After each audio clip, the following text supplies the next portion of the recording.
dog, one of them, and she literally thought someone was here when I said hello, and she like poked her head up. That's hilarious. Sorry, Junie. It's just me, Juno. Give me a second, per usual, to pull everything up. I hope your Thursday is going well. There we go. Looks like we are, on here. Let me know when you guys are with me live and we will get going. Let me spit out my gum actually. Let me know in the comments when you are here and how your week has been. Thank you, per usual, for joining me on my live series on LinkedIn, Ambitious Outcomes Live, where I help you carve a better path to visibility, trust, and faster growth. That is why we are here. So today I have some updates for you. And hey, Eric, how are you? I am good. How are you doing? How are things going with you this week? Okay, let's see here, making sure I have everything. Okay, we should be good to go. Perfect. Hey Ahmad, how are things going? Thank you for joining me. So we are going to be switching things up. So you guys might have seen my announcements and one of my posts. So instead of hosting these weekly, I am switching to a monthly format. So I will be going live every month on the second Thursday of the month. So this is my last live for November. So my next one will be on December 10th. And that will be the cadence for January as well in 2021, really. So just the second Thursday of the month is when I will be hosting these LinkedIn Lives. So just a quick heads up there. Eric said, I just forwarded your live announcement to a friend. Hopefully he'll join too. I've been doing a lot of research on review marketing. Oh, awesome, Eric. What do you mean in terms of review marketing? Like local review, or give me a little bit more details on that. But thank you for sharing.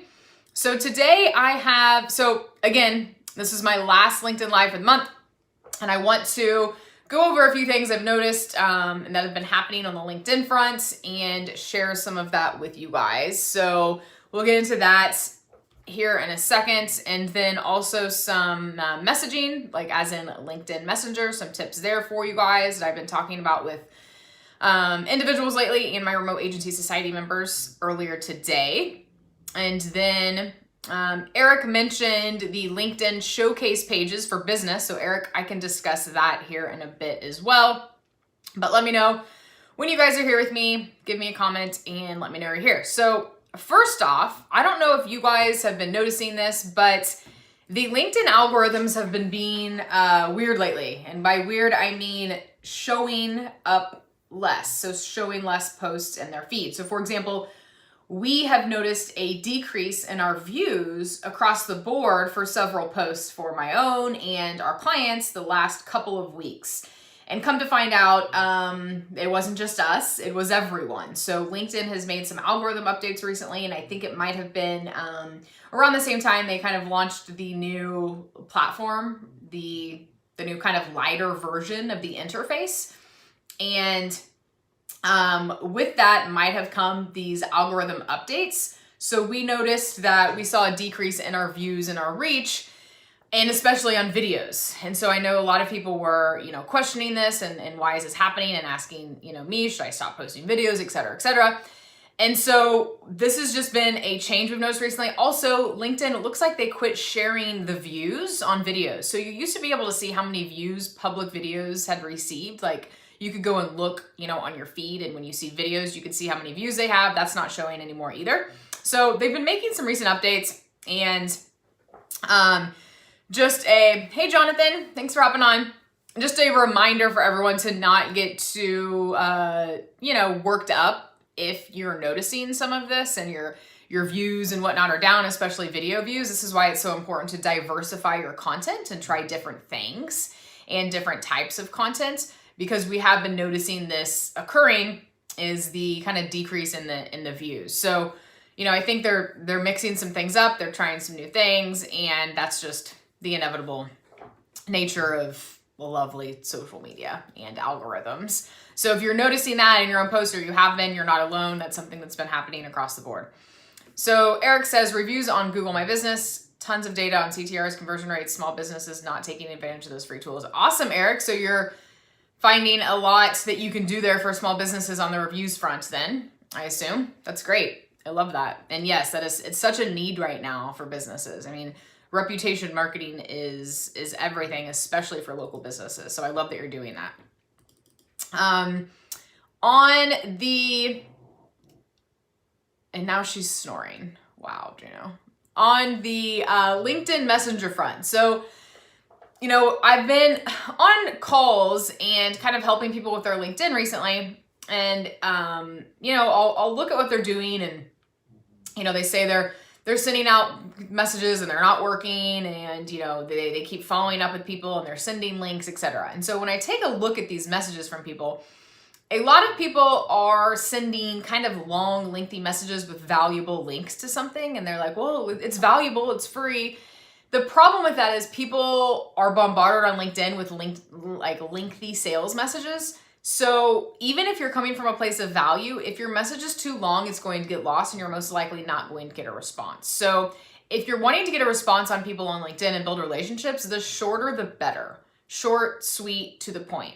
So a simple question works well, right? Like, you know, hi, first name, could you use some extra help with XYZ? Or hi, first name, you know, this is what I do. Let me know if I could help you, type of thing. And even when you're following up, hi, first name, thanks so much for connecting last week. Like, let's say they didn't, you know, respond to your initial like welcome message, which is thanks so much for connecting. You know, if there's anything I can do to help you with XYZ, let me know.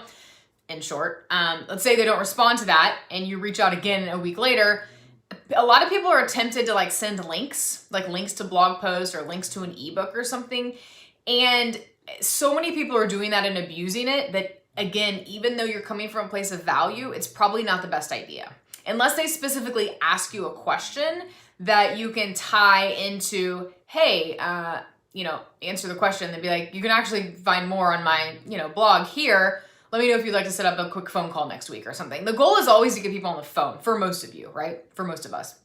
It's to get that on the phone and answer the questions there. So a lot of people are making the mistake of sending blog posts and sending links to things, and it's just not working and not resonating. So I just wanted to bring that up because I see this happening, and the shorter, the better. Short, sweet, to the point, ask a question. So for example, if they didn't respond to your initial message after you connected, respond a week later. Hey, Bill, thanks so much for connecting last week. If there's anything I can do to help you build your personal brand, please let me know. Thanks, Mandy. You know, something super sweet and to the point. Instead of, hey, Bill, I just launched, you know, we just wrote this blog post on X, Y, and Z. Here's the link. Thought you might find it helpful. Like, ask a question and get them to respond is really what you want to go for. So I just wanted to bring that up. Awesome, Eric. And look, keep me posted, Eric, on how that's going with your business review. Yes, Eric, I was going to say that too. I prefer to use LinkedIn messages or LinkedIn voice messages, darn near 100% response rate, because voice messages are so unique, it catches their attention. A long message can be delivered in far less time verbally via recorded message. I love that. I'm so glad you mentioned that too. That is a really good way to get people to respond, is by sending a voice note, and you have to use the mobile phone, your mobile phone for that on the app. But that is a really great way for people, you know, for you to stand out, because not everyone's doing that, and it is unique and it comes across very personalized. So thank you for bringing that up, Eric. That was in my notes as well. So yeah, I mean, that if you want to get people's attention, you guys have to be doing something different is the whole point. So that is why, you know, being able to stand out, leveraging the voice note is smart. So Eric, when you sent me the link about the showcase pages, have you leveraged showcase pages yourself, Eric, on your company page? So LinkedIn rolled this out. I'm not sure when they did, but essentially on the company page front, for those of you who have company pages, you can put together showcase pages, which are like little mini sub pages within your main LinkedIn company page. And it really helps kind of hone in on what you do and who you're targeting. So for example, if you have different types of audiences providing different types of services to that audience, you can have these different showcase pages. So for example, if you go look at like Adobe, they have, you know, a pretty solid showcase, you know, LinkedIn page that's leveraging showcase pages. Steve said, hey Mandy, thanks for the info on the new algorithms. My video views are way down. I thought people just started hating me. Are they really way down, Steve? That's funny. Not funny, but I mean, I'm not surprised because mine are too and everyone else's. So you're welcome for that. It's not just you that thought that everyone started hating you. It's literally everyone. Everyone was starting to question, are my videos horrible now? Like, should I stop posting videos and all of that? I knew it had to be something up with the algorithm. So whenever that happens, just a general rule of thumb, Steve and everyone listening, whenever you notice something that like seems out of the norm, like views way down considerably, take it with a grain of salt and realize that it probably is an algorithm change and that things are getting shifted up. Because that's, you know, when I saw my views drop, I was like, there's no, like, I've been doing this for so long, I'm like, there's no way, right? This has to be an algorithm change. And then because we do this for clients, we started noticing this for clients too. And that's when we all put the pieces together. And then of course I have, you know, lots of LinkedIn gurus on my, in my connections, and I see their posts too. And they're all saying the same thing. So, you know, next time, Steve, no one hates you. It's just the algorithms. No one hates the Top Gun show ever. Okay, so Eric said, I just wanted to hear some wisdom from the LinkedIn guru at the top of the mountain. Yeah, before I begin. So here's the thing with showcase pages, Eric. They are, thank you guys for all the love, by the way. They are beneficial, but only if it serves a good purpose for your business. So bigger companies are leveraging showcase pages, obviously, because they have a bunch of different divisions in their companies, right? So for agencies like us, we could use them for different, you know, things. So reputation management, Eric, right? Local reviews, right? Local SEO. Like you could put those into 3 different buckets if you want and if it makes sense. So the thing is though, like, is your audience on LinkedIn, is it even going to benefit you, right? Because sometimes it's like, even though you provide all these different types of services, it still might not be the best idea to spend your time doing that. So it really just depends on, you know, if it's super crystal clear what it is that you guys do and who you target already on your company page, or do you feel like there could be some confusion and you feel like it would be beneficial for you to add those showcase pages so it is a little bit more crystal clear and you're hitting those different buckets, right? Because some people have, you know, like multiple different buckets of customers and services they provide, and that's why they do it. So good, Steve. Glad you feel better. But for a lot of companies, it might not make sense, right? Like it might not be the best idea to do those showcase pages just because it's not necessary, right? And that's just extra time that isn't necessary. So for you, Eric, I don't know if I would do it for you and your type of business, knowing that, you know, you're focusing on the local business route. I just don't think it's 100% necessary for you. But for those who, you know, have more of a, you know, more people or their prospects and potential customers and partners, JV partners, et cetera, are going to their page and they want to make it a little bit more crystal clear on the offerings they provide and who they help, it is a good idea. So that's what I think about that. Eric? Okay. So speaking of Steve, I'm going to use you as an example, Steve. So when it comes to content, how do you get your audience to engage with your content, right? So, and of course, especially when the algorithms are messing things up. So the whole, you know, how you get people to engage and actually, you know, enjoy your content is really like find a point where it intersects with their life and they can relate to that and be human and share things that are different, and people, depending on the diversity of the content and what it is, they can find things that they relate to. So for example, Steve has his Top Gun show and he brings on different people and interviews them, right? And so it's something different. And so while you're watching it, you could be watching one episode and you might learn something new, and then you could watch another episode and it could really resonate with you. And you could, like, oh, that sounds like me. That sounds like something I've been through. Or, one of his guests could tell a story or something that you relate to, right? But because Steve is going out there and he's interviewing different types of people on different subjects, and it's not the same thing over and over again, he is casting kind of this wider net to engage with people and to build a connection with people, right? By doing that. And so that's why it's so important too for you guys to not be afraid to share your stories, right? Your story is huge. It's important. It's who how you are, who you are, right? And how you got to this point in your life right now. So sharing things about your past and what you've overcome, different stories. So I love how, Steve, on your show, you say, you have someone tell something that people don't know about them, right? Like that personal touch. And so the more kind of personal you can get, the more people are going to relate. And it doesn't have to be all about you. You can open up about a client story or something, right? Or something that inspired you that wasn't even you or your life. But when you are coming from this place of authenticity and realness and struggles and overcoming those struggles and challenges, instead of just tips all day long, do this, do that, and like over the top motivational, and like avoiding the whole point of why we need motivational content, which is the human life, right? The human experience, which is challenging. It's not easy. So you need to be bringing that into your content. And that's how you get people to engage with you. So it's not just all about, showcasing how helpful your tips are. I mean, that's great and all, but it's good to mix in that kind of emotional type content where you can relate to people. So talk about new opportunities you have or other people have that you've worked with, or clients, right? Opportunities they now have from working with you. But anytime you can kind of weave in a story that takes, even if it's a challenge story and that's all you talk about, and then you ask a question, how would you overcome this? Or if it's a hero story where they were here and they go through this process and now they're here, right? It's just making it relatable to people. And I feel like a lot of people aren't doing that. So, some people say it just looks like the same crap over and over again on LinkedIn or social or whatever. People are just kind of regurgitating the same information or sharing the same like motivational quote or tips. And it's kind of true to an extent, but what makes it different is putting your unique footprint on it or fingerprint on it or both.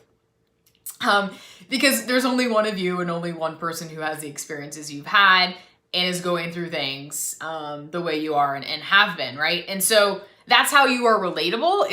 And you have to it's shifting more and more this way to this human kind of thought leadership, relatable aspect of content marketing to stand out and get customers and increase your opportunities if you're trying to get new jobs or board of advisor roles or speaking engagements, whatever it is. It's coming from that real, raw, authentic place. I'm not saying every piece of content has to be like that. That's not my point. But back in the day, when I started out, 2007, which is crazy to think about, it was all just like content. Let's send a link to a blog post. Let's help people. Like, that's it, right? And it was that way for a long time, and it was working. It's not going to work like that anymore. Like, you can't just send people five ways to do this and then a link to somewhere, right? It works a little bit to an extent, but you can't do that over and over again and expect for you to completely dominate an industry or be considered as a top thought leader in an industry just from sharing valuable content. Like, that's not enough anymore. Unfortunately, I know that's like easier to do that, but it helps people more too. So it might be uncomfortable to tell these stories and to get on camera and do these things and come from a place of value and weave in storytelling. It might not be easy at first, but it is over time. It just takes getting used to. And so this is just me kind of reminding you guys that when you're out there creating content, you need to think of that. And you need to realize that the days of just posting the top 3 tips, over and over again, that concept, you know what I'm saying? Not the same thing over and over again, but that concept of 5 ways you can blah, blah, blah, and 3 best tips to XYZ. Like, you can't get by with just sharing that. Like, you have to be more engaging and enticing and tell stories and weave in your own personal, challenges and struggles and achievements and what you've learned. And you have to tie that in, even from a business perspective too, right? And that's why like client storytelling and leveraging that is so important. Okay, my computer froze again. LinkedIn does this all the time, so I'm going back. Jason says, everyone loves a good algorithm day. I know, right, Jason? Thanks for joining, Jason. Steve, thanks for the kind words about Top Gun Show, and I appreciate you being a repeated guest. Yes, hashtag highest rated. That's right, Steve. Love that. Hey, David. Thanks for hopping on. Hope you are doing well. Okay, so, and the next thing of this is be entertaining. Like, people go to social media to be entertained. Steve is entertaining. Like, Steve's show, Steve and I have a blast, right? So that's another part of this too, is be entertaining. And that's why storytelling is so great and so powerful, is because it is entertaining. People are entertained by that. So if you're boring, it's I don't know what to tell you. Like, good luck. Like, work on it, right? So people don't like boring. Like, they don't come to LinkedIn and browse the feed they do it because they're bored and they want to be entertained. A lot of people, right? Or they want to learn. So you also have to have that in the back of your mind at all time. Like, is this entertaining? I'm not saying you need to go, be crazy about it. And as animated as I am here, as I'm talking to you, getting all worked up, I can be entertaining at times. You don't have to go over the top, but I'm just saying, like, your content it can't be lame. It has to have an element of entertainment to it. And that's what people are wanting. But it's easy to be entertaining when you're being real and authentic and you're weaving in storytelling and coming from a place of value. Like, that's not hard to do. People just overthink it, right? So the stakes are higher is what all of this is boiling down to, is like, the stakes are higher and higher to become a thought leader now. So it's not as simple as it used to be, but it is if you're comfortable with being raw and authentic and human and not caring what people think about you. Then it's easy. But that's a mindset shift that a lot of people have to get through, right? A lot of people have to go through that mindset shift of being able to open up and being able to talk about challenges. Again, not just with them personally, but as it relates to business and going through that journey of not just you as a human, but people that you work with, and without saying names, of course. But there's all sorts of ways that you guys can weave in this entertainment element of storytelling and authenticity to your content. Hey, Logan, thank you. I appreciate that. And I appreciate you joining me.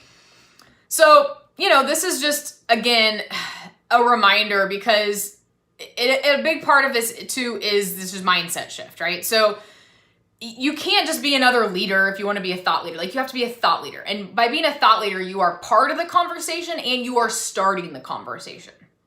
So that's what thought leadership is to me. You are part of the conversation in your industry and you are leading the conversation at the same time. So it's not just all about me, my thoughts are great, look at my stories, I'm so entertaining, everyone should listen to my viewpoint. That's not what thought leadership is. It's about helping people and providing value without expecting anything in return, but knowing you're going to get 10 times in return, obviously, but also being a part of the conversation in your industry, chiming in, leaving comments, again, coming from a place of real value, and then getting over that mindset of, I'm not good enough, people aren't going to like my content.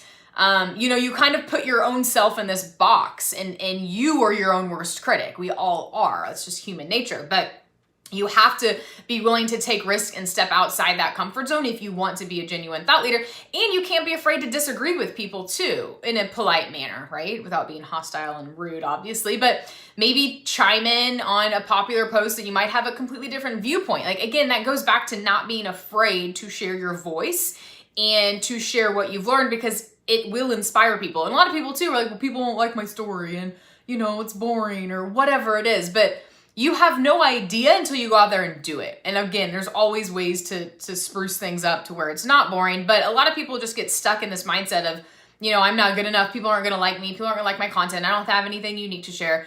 When there is only one of you. There's only one of you. And you could inspire so many people and help so many people and grow your career beyond what you even thought was possible, just from you shifting your mindset and being open to share these things and being a part of the conversation and really trying to put yourself out there, not just with your own content, but leveraging others as well, right? And communicating and collaborating with others, which brings me to exactly, Jason, higher the stakes, the greater potential reward. I love that. Yeah, it's kind of like risk kind of risk taking in a way, but you don't really have a lot to lose. That's the thing too, is like, what do you have to lose? Like, okay, your content didn't perform as well as you thought it did.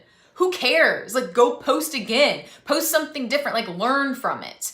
So you guys have to be willing to do that and not be afraid, to try new things. And if something flops, like, who cares? That's the nature of the beast. Lots of things flop all the time. If it didn't, then that would be weird and you wouldn't be doing something right. Like, that's the whole point. Not everything is going to work out. Okay, going back to the algorithm, one more thing I want to say here before I hop off.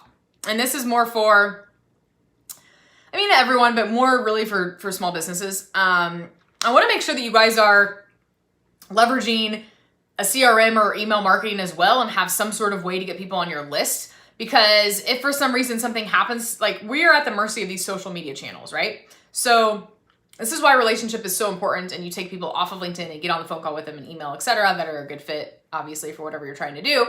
But if social media were to disappear tomorrow, where would that leave you? So if you're spending a lot of time on LinkedIn, like I am, and leveraging LinkedIn to build relationships and grow your business or grow your career and increase your thought leadership and your personal brand, you kind of need to have some sort of backup in case. I'm doubting anything crazy is going to happen, but what if it did? Or what if something happened to your account?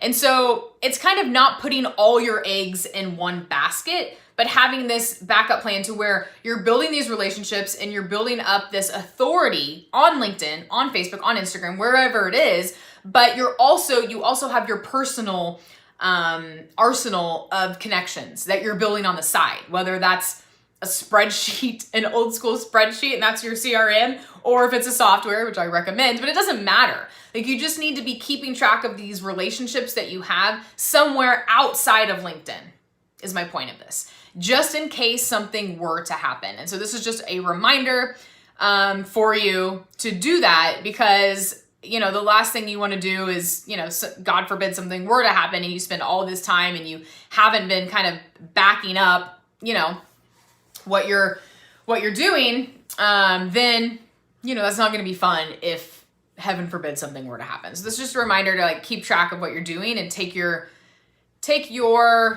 conversations off of LinkedIn and keep them, in people. And that's why having like a guide for someone or a checklist or something, I have my LinkedIn checklist. I know this isn't relevant to everyone, but just a reminder. Okay, I'm going to go and read these comments since I keep missing them.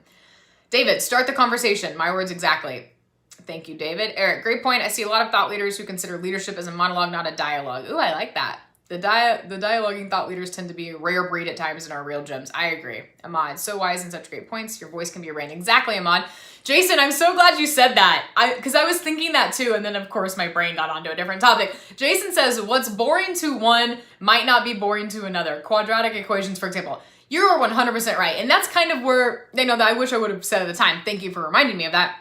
And that's kind of what I meant by that is, just because you think people aren't going to like your story, like, you have no idea. There are so many people out there that relate to you, even if you don't think it's super exciting, just like Jason said, right? So there are certain things that other people, like I might find completely boring, and other people might geek out about and be so excited about because that's their target market, right? I'm not everyone's target market. So what I feel like is entertaining is going to be completely different for a lot of other people. So Jason, you have a very good point. And that goes to the fact of you never know until you get out there and do it. So don't overthink it. Just go out there, tell your story, help people, weave in storytelling, and see what happens. And then go from there. But don't try to think like other people, because you have no idea what other people are going to think. And there's so many people like you, and that can be inspired by your story and the stories you have to tell, and your client stories, your colleague stories, etc. So thank you so much for bringing that up, Jason. I appreciate you.